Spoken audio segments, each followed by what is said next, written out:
You're paralyzed. Just like that day when you did nothing. You did nothing.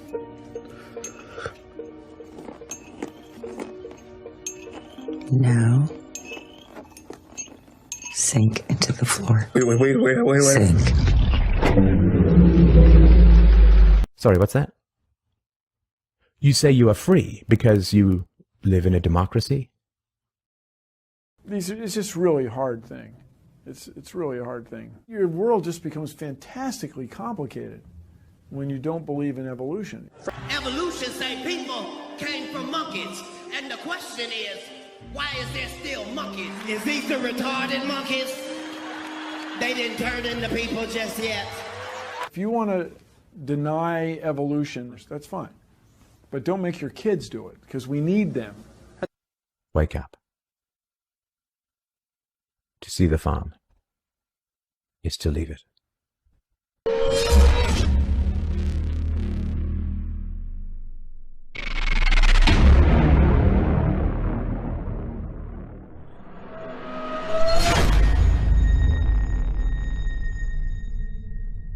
The world is a prison of words.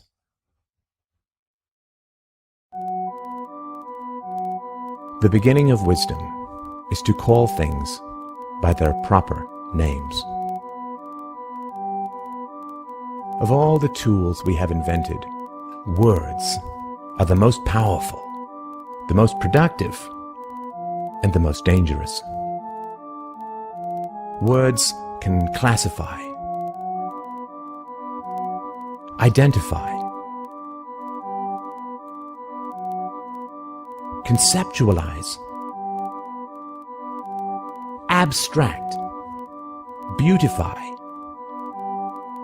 But words have a darker side as well. Words can organize rational similarities, but words can also create false divisions. Us versus them. Citizen versus immigrant. Tyrant versus leader. Terrorist versus freedom fighter. Money versus paper. Through the slippery genius of language, crimes can be redefined as virtues, virtues as vices, enslavement as obedience, brute hierarchies as society, assaults on children as discipline.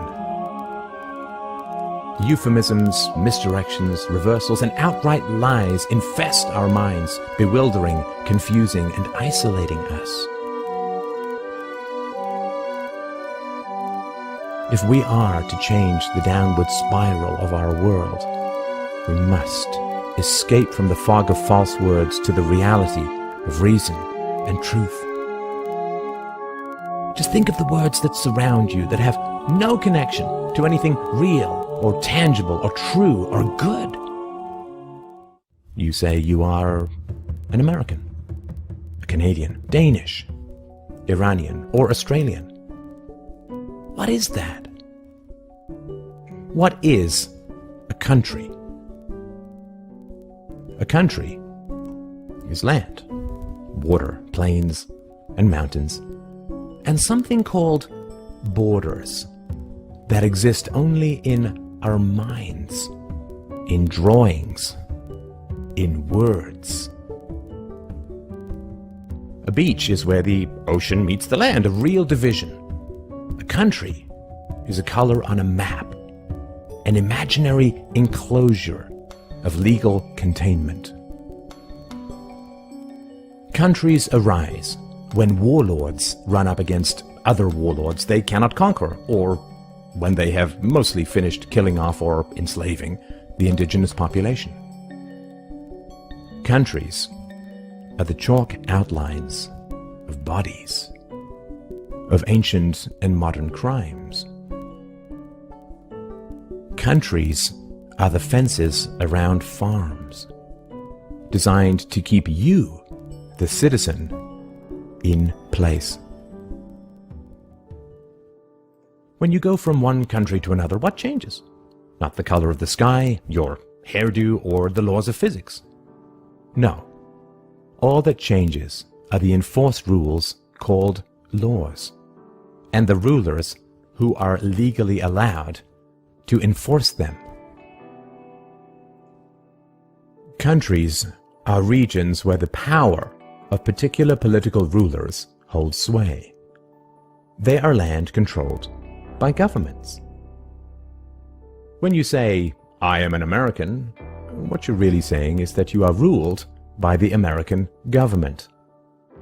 It would be more accurate to say, "I am the property of the American government," or "proud livestock of the English tax farm."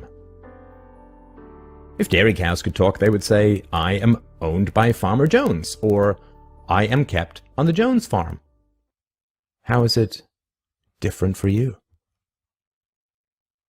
This is the great danger of words. Countries are places where a tiny minority can use force to make you obey their words, called laws. In a country, you must obey the millions of constantly changing words, or you will be kidnapped and caged. It doesn't matter how many words there are, or whether it's even possible to know them all. You can be locked up for disobeying the unknowable at any time. These magic words can convert people from honest citizen to evil criminal at the stroke of a pen. In 1933, in America, it was legal to own gold and illegal to drink alcohol. The next year, it was legal to drink alcohol and illegal to own gold. Who alone has the power to do this? The state. The state is a group of individuals with a monopoly on the legal use of violence. And it is only words that blind us from seeing this basic truth. Words have the dangerous power to obscure the moral reality of the state. The word law sounds better than force. Social contract sounds better than enforced obedience. Taxation sounds better than theft. Central banking sounds better than counterfeiting. Corporation sounds better than legal immunity. Arrest sounds better than kidnapping. National debt sounds better than selling off the unborn. Democracy sounds better than mob rule. Public school sounds better than forced indoctrination.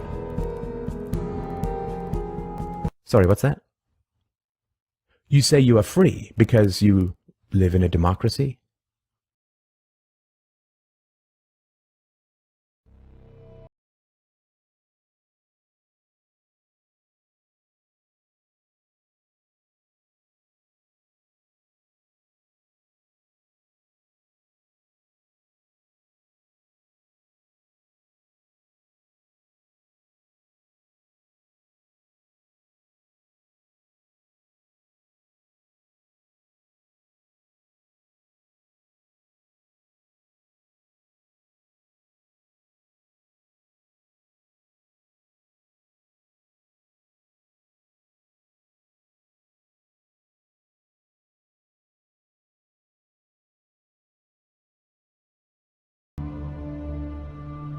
I thought that it was a matter of real concern that planted stories intended to serve a national purpose abroad came home and were circulated here and believed here, because this would mean that the CIA could manipulate the news in the United States by channeling it through some foreign country. Now, we're looking at that very carefully. Do you have any people being paid by the CIA who are contributing to a major circulation American journal? We do have people who submit pieces to American journals. Do you have any people paid by the CIA who are working for television networks? This, I think, gets into the kind of getting into the details, Mr. Chairman, that I'd like to get into in executive session.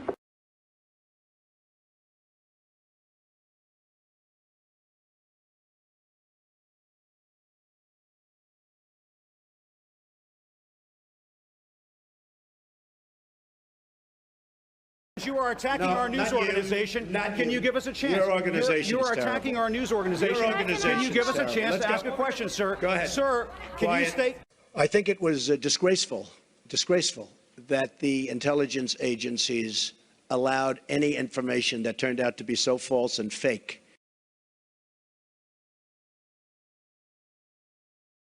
For pennies on the dollar, the space program has improved our lives, advanced our society, strengthened our economy, and inspired generations of Americans. And I have no doubt that NASA can continue to fulfill this role. Mr. President, would you have liked to have made a bigger commitment to the space program in terms of money for the future than you have? I'll try to do all that's possible against problems. This program is the highest priority.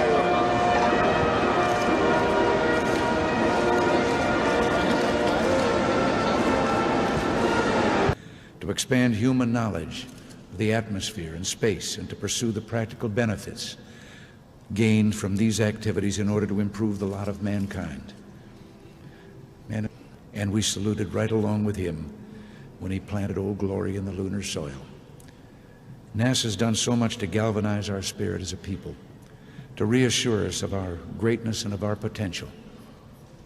In recent days, the Space Shuttle has, as another NASA project before it or other projects before it, captured our hearts and imaginations.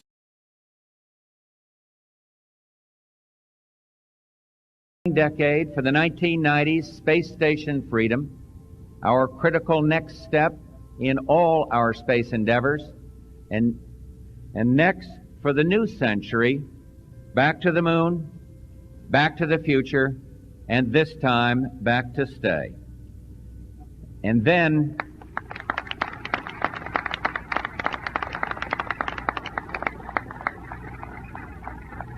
a journey into tomorrow, a journey to another planet, a manned mission to Mars.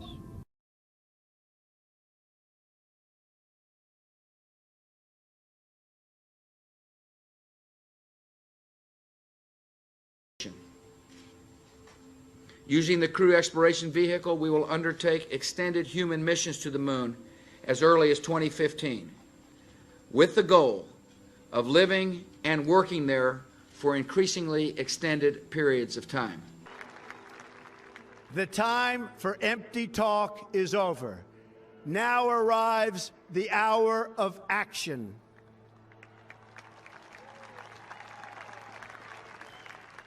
Do not allow anyone to tell you that it cannot be done. No challenge can match the heart and fight and spirit of America. We will not fail. Our country will thrive and prosper again. We stand at the birth of a new millennium, ready to unlock the mysteries of space, to free the earth from the miseries of disease, and to harness the energies, industries, and technologies of tomorrow. Our journey into space will not only make us stronger and more prosperous, but will unite us behind grand ambitions and bring us all closer together. Wouldn't that be nice? Can you believe that space is going to do that? I thought politics would do that. Well, we'll have to rely on space.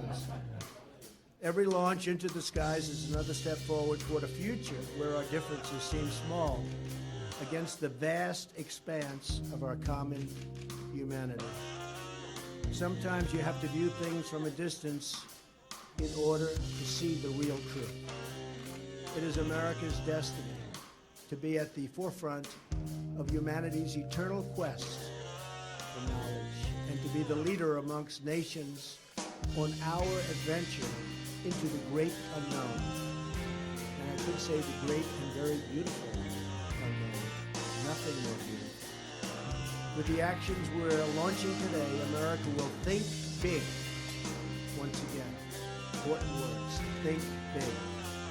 We haven't been thinking so big for a long time. We're thinking big again as a country. We will inspire millions of children to carry on this proud tradition of American space leadership, and they're excited.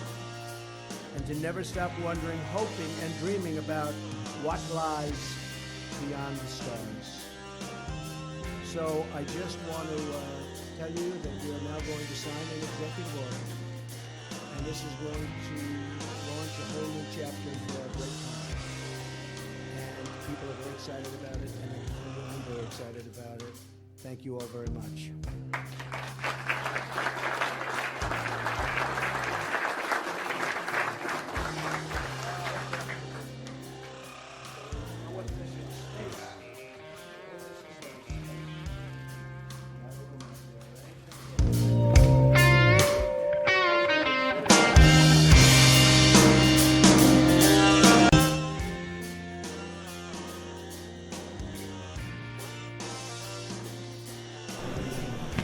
Why has nobody been to the moon in such a long time?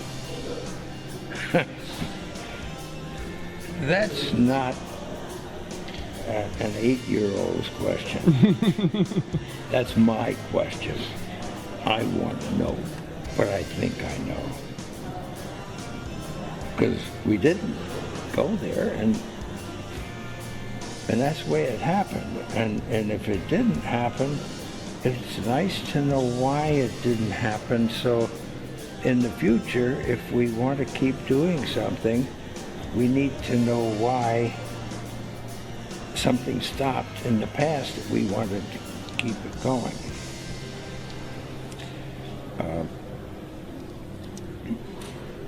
Money is a good thing.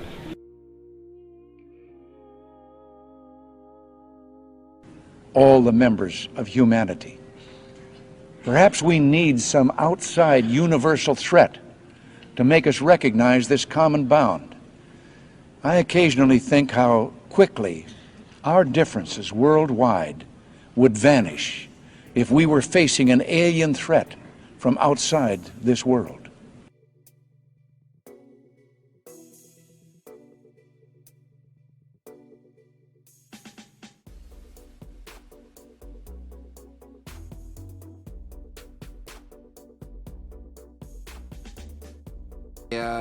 They like to hit and then they like to hide out. But we're going to smoke them out and to hold them accountable.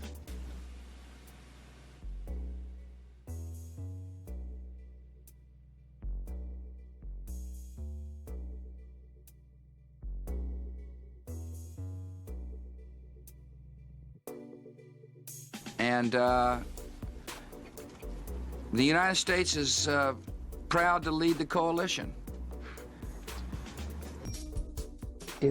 I do. We're building a relationship that just did not exist. I said in our last trip when you were with me that we had a huge trust deficit, in part because the United States had, to be fair, we had helped to create the problem we're now fighting. How? Because when the Soviet Union invaded Afghanistan, we had this brilliant idea that we were going to come to Pakistan and create a force of mujahideen, equip them with Stinger missiles and everything else to go after the Soviets inside Afghanistan. And we were successful. The Soviets left Afghanistan, and then we said, great, goodbye, leaving these trained people who were fanatical in Afghanistan and Pakistan, leaving them well armed, creating a mess, frankly, that at the time we didn't really recognize. We were just so happy to see the Soviet Union fall, and we thought, okay, fine, we're okay now. Everything's going to be so much better. Now you look back, the people we're fighting today, we were supporting in the fight against the Soviets. We also have a history of kind of moving in and out of Pakistan. I mean, let's remember here, the people we are fighting today, we funded 20 years ago. And we did it because we were locked in this struggle with the Soviet Union They invaded Afghanistan, and we did not want to see them control Central Asia, and we went to work. And it was President Reagan, in partnership with the Congress, led by Democrats, who said, you know what, sounds like a pretty good idea.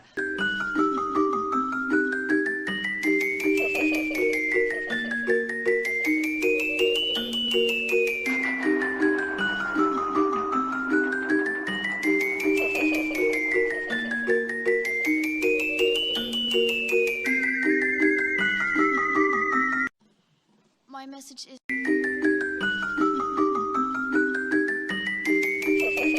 that we'll be watching you.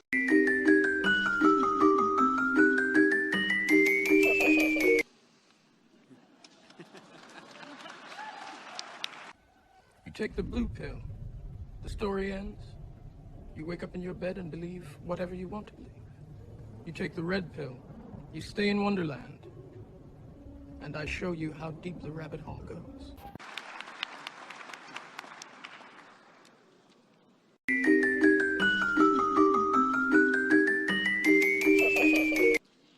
This is all wrong. I shouldn't be up here.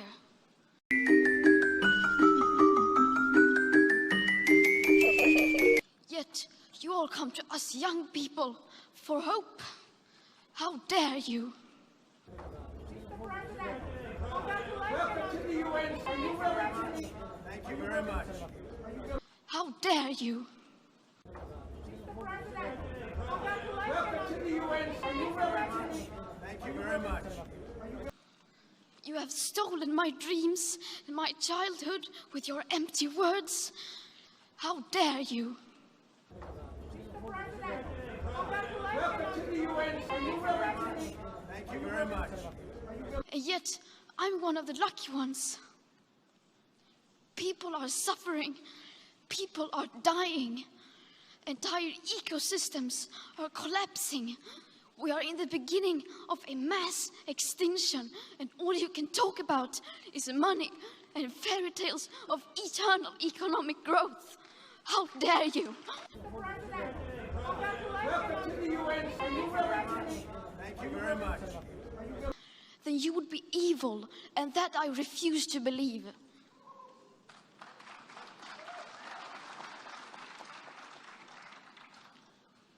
The popular idea of cutting our emissions in half in 10 years only gives us a 50% chance of staying below 1.5 degrees and the risk of setting off irreversible chain reactions beyond human control.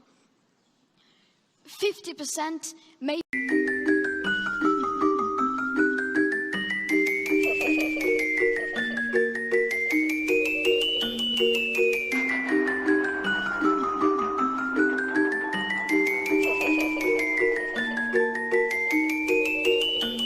It means urgency. This is urgent. It's an emergency. Sia la sfida che abbiamo davanti, dobbiamo puntare sulla educazione, che apre la mente e i cuori ad una comprensione più larga e più profonda della realtà. Serve un patto educativo globale. We need a global compact on education. The world needs to be re-educated, and we need the leaders of the world to come together and sign this compact. And a compact, of course, is a firm contract, promise, treaty, or an agreement.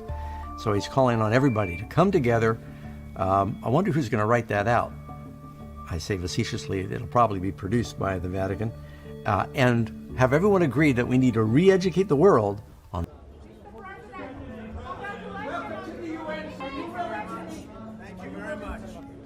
And of course, you've got each side that can't see they're just like the other, and they're even operating by the same dubious tactics and utilizing similar approaches, making them identical, okay?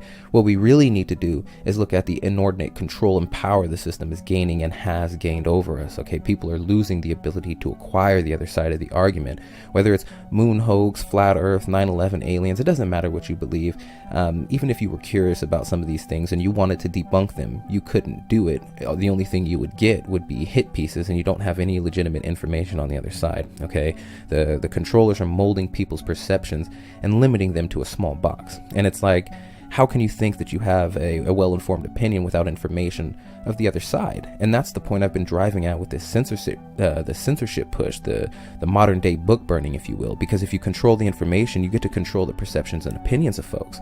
So not only can they affect the attitudinal changes and behaviors of people through distorting and manipulating facts, but they're effectively usurping the resistance. And I got at that before, where the up-and-coming generations, they're born into the police state, they're born into schools with facial recognition, and born into a world where most, if not all, information is either consolidated, skewed, or buried altogether. So there's little wiggle room available to those trying to reach like-minded people, even outside of the main vein. That's what this push is doing. And that's another reason why we're stepping away from politics, because again, to turn a blind eye or embrace willful ignorance in matters like these tells me all I need to know.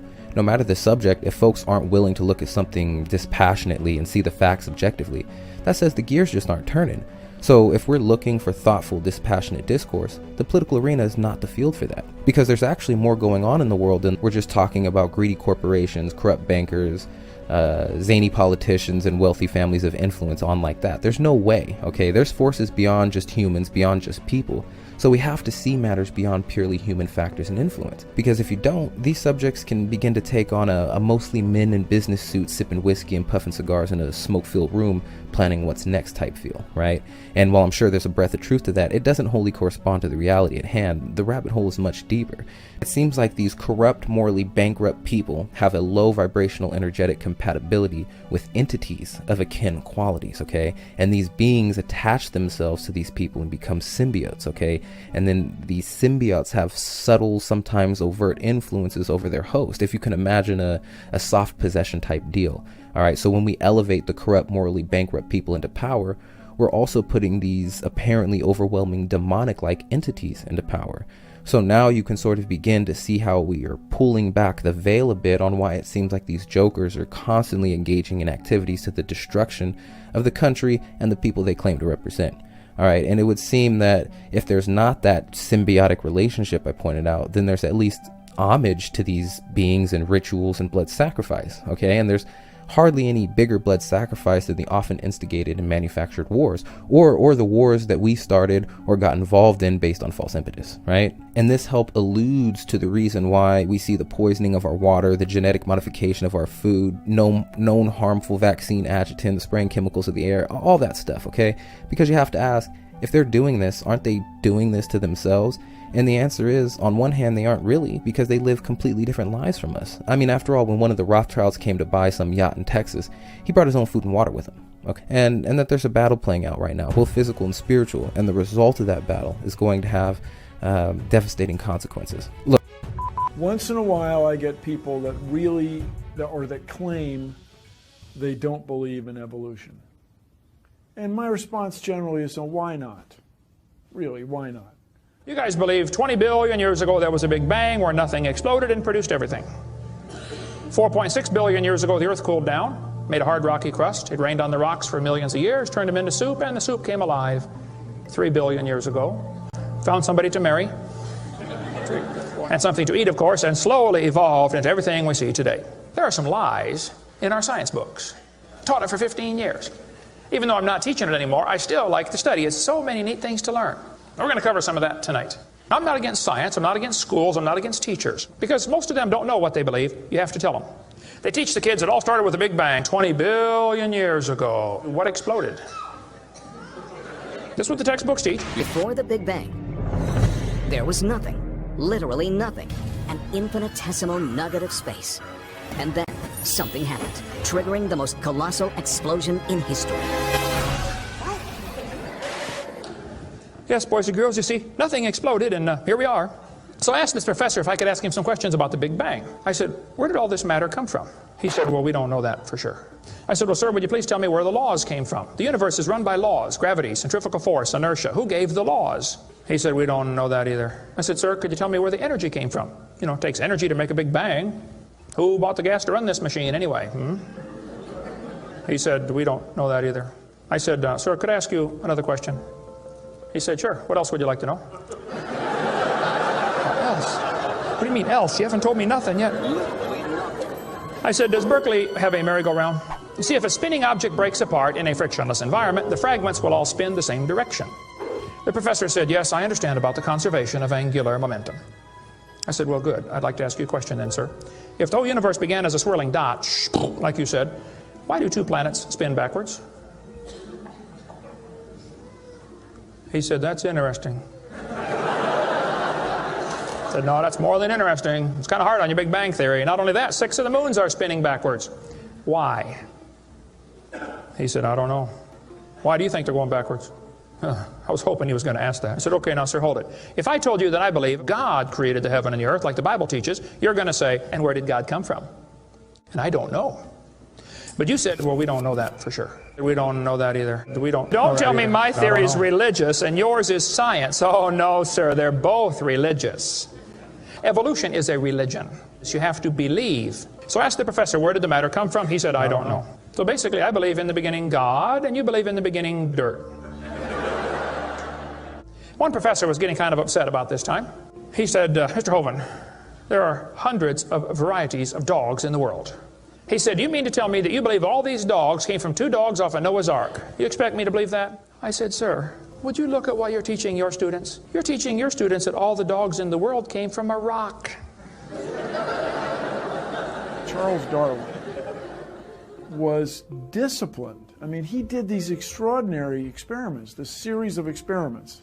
Then they're going to tell the kids, well, we have evidence for this theory. Charlie Darwin stopped off at these islands right there called the Galapagos Islands. Charlie studied the birds very carefully and said, you know what? I think all these birds had a common ancestor. I bet you're right, Charlie. It was a bird. You see 14 kinds of birds, and you conclude that birds and bananas are related. Here are these ancient dinosaur bones or fossils. They tell the kids they have evidence of evolution from fossils. I don't think so. If you find a fossil in the dirt, all you know is it died. You don't know that it had any kids. And you sure don't know that it had different kids. You bring in a bone to the judge. Judge, I found this bone in the dirt. This is the ancestor of all the humans today. They would laugh at you. You don't know that that's the ancestor of anybody. And why on earth would you think a bone in the dirt can do something animals today cannot do? They'll say, boys and girls, you have 2 bones in your wrist, radius and ulna. And boys and girls, look at the whale's flipper carefully. Did you know the whale has 2 bones in his flipper? And they're called the radius and the ulna? Same as ours. Wow. Who named them, teacher? The whale?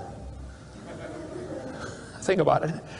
I'm here to tell my people it's time to stop believing bull just because of tell you bull with a straight look on their face.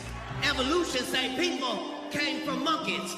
And the question is, why is there still monkeys? Is these the retarded monkeys? They didn't turn into people just yet.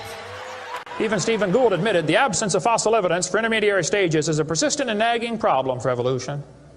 See, what's happened, these guys have looked for missing links in the fossil record. They can't find any, and so they say, well, maybe evolution happened so fast it wasn't preserved. Maybe a reptile laid an egg and a bird hatched out. Well, who did that bird marry? This process that brought us to be is billions of years old. It happens very fast, billions of years fast. Here is radioactivity.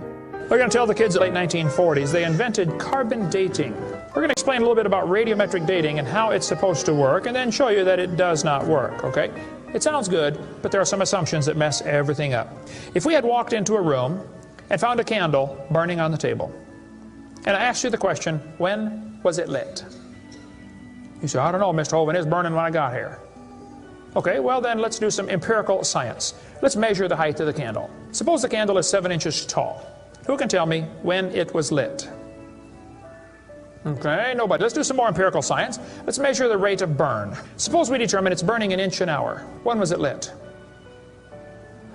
You're going to have a hard time telling me unless you're willing to make some assumptions. You find a fossil in the dirt, you can measure how much C14 is in it. Very accurately, by the way. And you can measure how fast it's decaying. That's just like measuring the height of your candle and how fast it's burning. Now, when did that animal die? You don't have a clue. Here's what you ought to consider about carbon dating. Samples of known age, it doesn't work. If it's a sample of unknown age, it is assumed to work. It's just really hard things. It's really a hard thing. Your world just becomes fantastically complicated when you don't believe in evolution. Freshly killed seal, carbon dated 1,300 years old. Shells from living snails, carbon dated 27,000 years old. Living penguins, carbon dated 8,000 years old. One part of Dima was 40,000 years old, another part was 26,000, and the wood next to it is 9,000. Then they tell the kids about the geologic column. They say each of the layers is a different age, Cenozoic, Mesozoic, Paleozoic, Archeozoic, all them Zoic boys. Now if you get a petrified tree standing up, running through different rock layers, I don't think it's smart to say those layers are vastly different ages. Those trees did not get slowly covered by the sediments over millions of years. They would rot and fall down. Crazy. They'll say, boys and girls, you have an appendix that you don't need anymore. That's a vestigial structure. That's proof of evolution. Well, excuse me, you do need your appendix. The appendix is part of your immune system. If your appendix is taken out, you can still live, okay? But it increases your susceptibility to quite a few diseases. You could live without both your legs and both your arms and both your eyes also. That doesn't prove you don't need them. There are no vestigial organs. And even if there were, that would be the opposite of evolution. That's losing, not gaining. I was taught when I went to school, man used to have a tail, but he lost it because he didn't need it. I thought, didn't need it? Have you ever thought how handy a tail would be?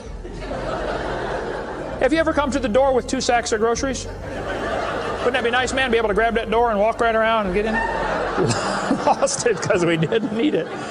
Man, you could drive the car and tune the radio knob and hold the Coke at the same time. What we're finding is that natural selection seems to be an incredibly important factor in generating new species. Natural selection, the key evolutionary mechanism Darwin identified. The bad designs get eaten by the good ones, and so all you have is good ones. Why is there still monkeys? Natural selection doesn't cause any evolution. It makes sure the bad ones don't survive, but it's not going to change it to something else. That's what evolution is. If you worked in a factory that produced cars, and your job was to check for defects, and you caught every single mistake, and you rejected it, how long would it take that process to change the car to an airplane? You say it'll never change it. That's my point. The students are taught we have evidence from development. Darwin considered this by far the strongest single class of evidence. This textbook says the human embryo growing in the mother has gills like a fish. Those little folds of skin are not gills. Those little wrinkles under your chin when you're growing up later develop into bones in the ear and glands in the throat. They never have anything to do with breathing. I've seen folks that have 5 or 6 chins and they can't breathe through any of them but the top one. Those are not gill slits. Ernst Haeckel, though, said the turning point in his thinking was when he read Darwin's book. He made huge charts of his posters of his drawings of these embryos and traveled all over Germany and just about by himself converted the Germans to believing in evolution. Haeckel took a drawing of a dog and a human embryo and he changed them to make them look exactly alike. On top are Haeckel's fake drawings. Underneath are actual photographs of what he claimed he was drawing a picture of. Now, either he's a lousy artist or he's a liar. Well, it turns out he's a liar. He was convicted of fraud by his own university, proven to be a fraud. But guess what? Haeckel's fake drawings are still used in textbooks in your state right now. It's only been proven wrong 125 years ago. I know it takes a while to get textbooks up to date, but that ought to be plenty of time. Adolf Hitler said, "You let me control the textbooks, I'll control the state." Watch this sentence here carefully. Some kid's doing this for homework tonight. Boys and girls, do you think humans are still evolving? Now, what kind of question is that? Doesn't that question assume that evolution has happened? What if a kid doesn't believe in evolution? How's he supposed to do his homework tonight? That question does not teach him how to think critically. That teaches him what to think, not how to think. And when the kid gets done with this course, he's going to think he knows how to think. But he doesn't. He knows how to be told what to think. Brainwashing at taxpayer expense. They want to use my tax dollars to teach that to your kids in our schools. If you want to deny evolution, that's fine. But don't make your kids do it, because we need them. And that's where the problem comes in. Okay? If you want to believe in the Big Bang, just enjoy yourself, but keep your religion at home. The Russian atheist astronomer came to America and spoke at one of the universities, and he started off his speech, he said, folks, either there is a God or there isn't. Both possibilities are frightening. If there is no God, we're in trouble. We're hurtling through space around the sun right now at 66,000 miles an hour, and nobody's in charge. That's a scary thought. This is the story of your enslavement, how it came to be, and how you can finally be free. Like all animals, human beings want to dominate and exploit the resources around them. At first, we mostly hunted and fished and ate off the land, but then something magical and terrible happened to our minds. We became, alone among the animals, afraid of death and of future loss. And this was the start of a great tragedy and an even greater possibility. You see, when we become afraid of death, of injury and imprisonment, we become controllable and so valuable in a way that no other resource could ever be. The greatest resource for any human being to control is not natural resources or tools or animals or land, but other human beings. You can frighten an animal because animals are afraid of pain in the moment, but you cannot frighten an animal with a loss of liberty, with torture or imprisonment in the future, because animals have very little sense of tomorrow. You cannot threaten a cow with torture or a sheep with death. You cannot swing a sword at a tree and scream at it to produce more fruit, or hold a burning torch to a field and demand more wheat. You cannot get more eggs by threatening a hen, but you can get a man to give you his eggs by threatening him. This human farming has been the most profitable and destructive occupation throughout history, and it is now reaching its destructive climax. Human society cannot be rationally understood until it is seen for what it is: a series of farms where human farmers own human livestock. Some people get confused because governments provide healthcare and water and education and roads, and thus imagine that there is some benevolence at work. Nothing could be further from the reality. Farmers provide healthcare and irrigation and training to their livestock. Some people get confused because we are allowed certain liberties and thus imagine that our governments protect our freedoms. But farmers plant their crops a certain distance apart to increase their yields, and will allow certain animals larger stalls or fields if it means they will produce more meat and milk.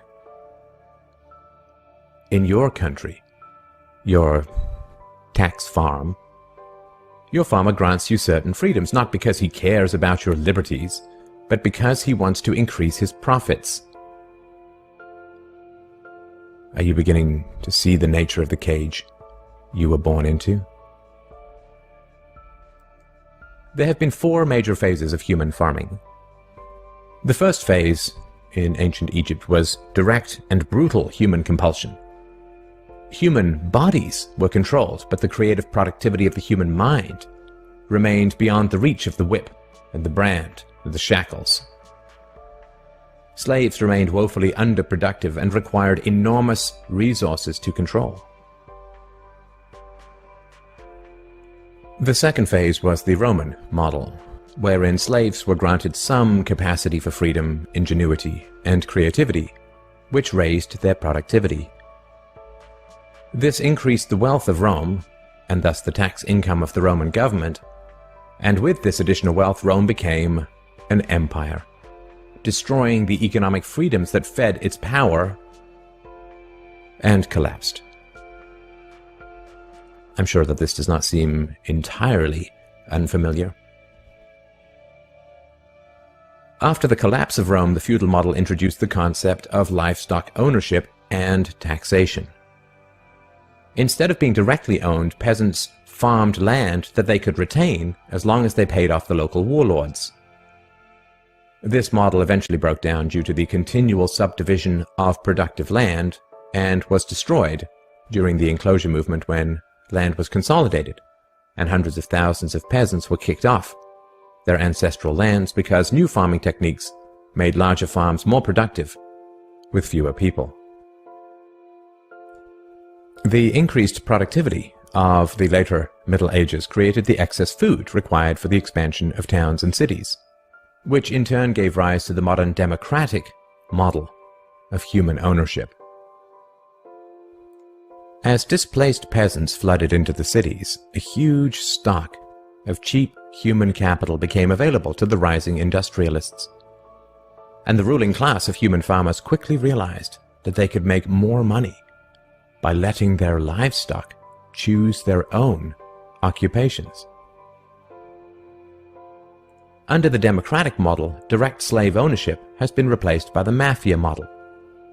The mafia rarely owns businesses directly, but rather sends thugs around once a month to steal from the business owners.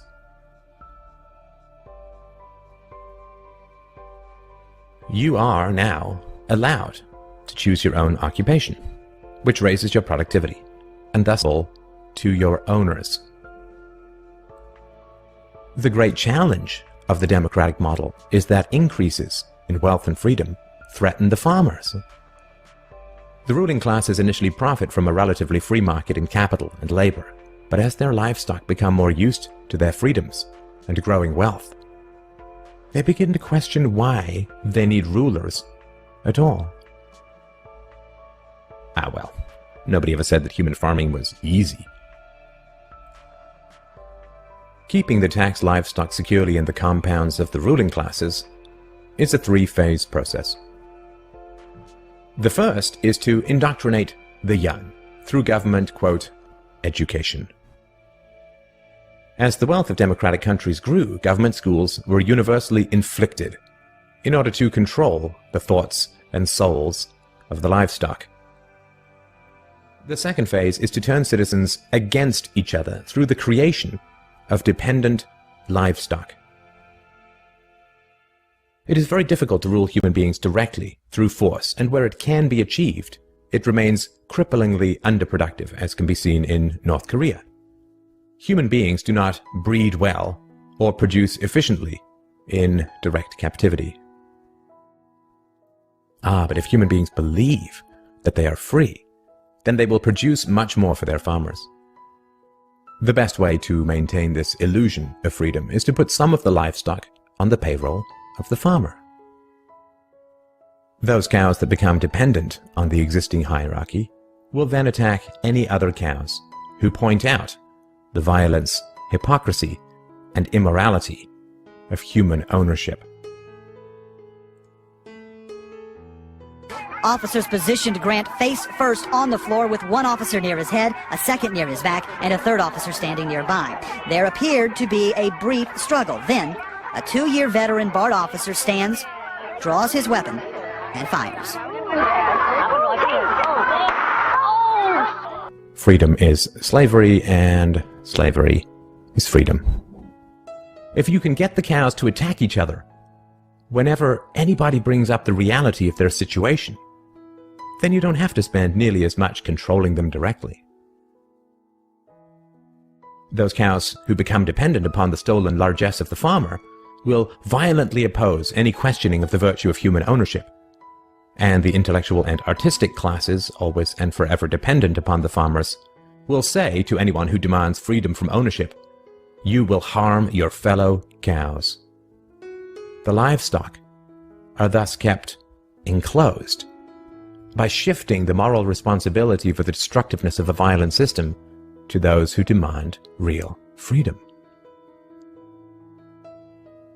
The third phase is to invent continual external threats so that the frightened livestock cling to the protection of the farmers. This system of human farming is now nearing its end. The terrible tragedies of modern Western economic systems has occurred not in spite of, but because of past economic freedoms. The massive increases in Western wealth throughout the 19th century resulted from economic freedoms. And it was this very increase in wealth that fed the size and power of the state. Whenever the livestock become exponentially more productive, you get a corresponding increase in the number of farmers and their dependents. The growth of the state is always proportional to the preceding economic freedoms. Economic freedoms create wealth, and the wealth attracts more thieves and political parasites, whose greed then destroys the economic freedoms. In other words, freedom metastasizes the cancer of the state. The government that starts off the smallest will always end up the largest. This is why there can be no viable and sustainable alternative to a truly free and peaceful society. A society without political rulers, without human ownership, without the violence of taxation and statism. To be truly free is both very easy and very hard. We avoid the horror of our enslavement because it is so painful to see it directly. We dance around the endless violence of our dying system because we fear the attacks of our fellow livestock. But we can only be kept in the cages we refuse to see. George Orwell once wrote that the great enemy of clear language is insincerity. When there is a gap between one's real and one's declared aims, one turns, as it were, instinctively to long words and exhausted idioms, like a cuttlefish spurting out ink. You've probably heard confusing phrases like the trade deficit, the falling dollar, the national debt, unfunded liabilities, and so on, which all sound vague and actuarial and vaguely, well, not me. The reality behind these accounting phrases is perfectly monstrous. When someone, a foreigner say, loans money to the American government, what are they getting in return? Well, they are getting promises of interest payments and eventual repayment of the principal. Where does your government get this money? The government is not a business. It does not generate profits in the free market. So where does it get the money to repay its creditors? Are you beginning to understand that it is not dollars that are being sold, or bonds, or agency debt, or treasuries, or anything like that? Where is your government going to get the money to pay off its creditors? It's not pieces of paper, or contracts, or computer bits that are being sold. There is only one thing that the government has to sell. Governments have only one asset that they can use as collateral. Your leaders are selling you. When China lends $800 billion to your government, what they get in return is a guarantee that $10,000 plus interest will be taken from your family at gunpoint and shipped overseas. When a farmer gets a loan from a bank, he uses his livestock as collateral. It is the milk and meat his cows will produce in the future that he will use to pay off his loan. The bank is buying a share in his cows. You are the livestock that your leaders use as collateral. The leaders that you cheer for and throw parades for and drop balloons behind and donate money to are selling you to Chinese rulers, to the Japanese, to the Nigerians, to South American drug lords with accounts in the Caribbean banking centers, to Russia, to Korea, to Egypt, to Colombia, to Chile, to the Philippines, to Malaysia, and anyone else who is willing to give them a few dollars in return for the blood, sweat, and toil of your future. The flag that you praise and the anthems that you sing and the rulers that you weep and kneel before have as much loyalty to you as a plantation owner had to his slaves. And sadly, plantation slaves had more pride than we do. Plantation slaves did not generally praise their masters for selling them off, for auctioning off the lives, hopes, dreams, and futures of their own little children. We can understand that cattle may lick the hand of the farmer who lowers an axe to its neck, because cattle are dumb beasts that cannot comprehend their real relationship with the farmer and his imminent plans for them. What is our excuse? When we chant, USA, USA, USA, when we cheer and bow and beg and scrape and sing and weep with joy that some new farmer now presides over the wholesale dismantling and sale of our family's futures, when we love with obsessive emptiness the leaders who laugh while they auction us off to every tin pot dictator and stockbroker the world over, what is our excuse? Has our pride been so broken that we lunge with pathetic joy at every new silver-tongued demagogue who pretends to care for us even a tiny little bit? In the future, our children will demand to know why we knelt and cheered as they were sold off on the auctioneer's block. This video, and my life's work, is my answer to my child. What's yours? Wake up. To see the farm is to leave it. You can make it, man. We can make it. Together. We can get it together. Here's the takeaway, my friends. The government is not going to keep you safe. The government is putting you in danger.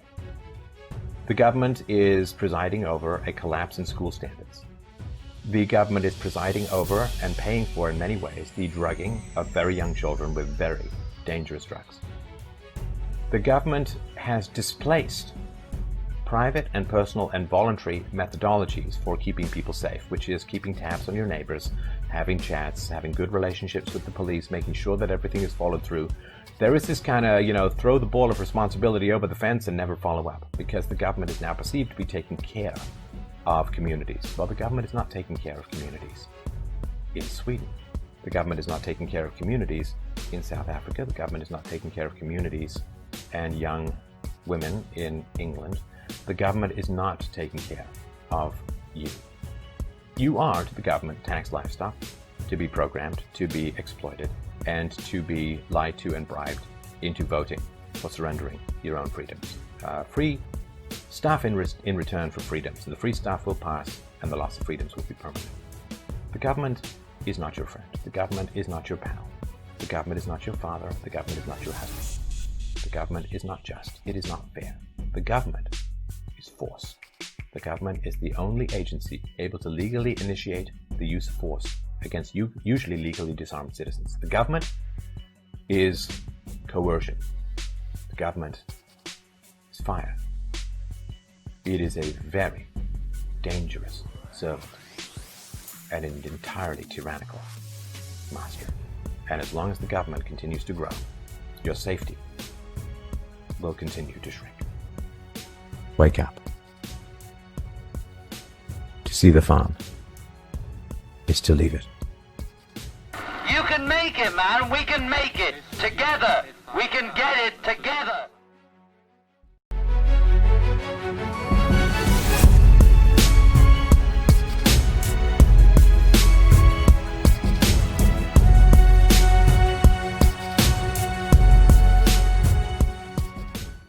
You can make it, man. We can make it. Together. We can get it together.